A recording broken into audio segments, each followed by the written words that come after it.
Caro Ray Allen, quando scenderai dallo scuolabus domani, entrerai in un mondo completamente nuovo.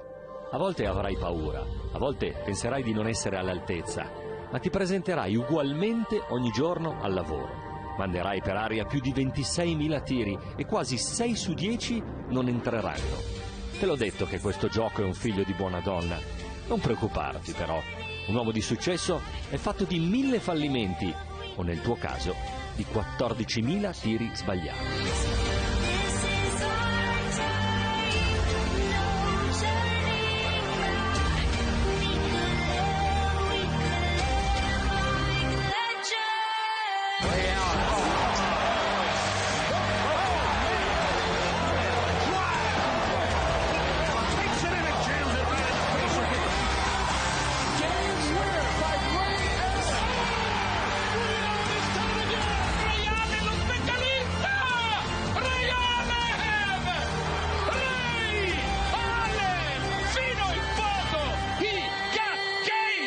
Vincerai un titolo a Boston, un altro a Miami. Il segreto è che non ci sono segreti, solo noiose e vecchie abitudini.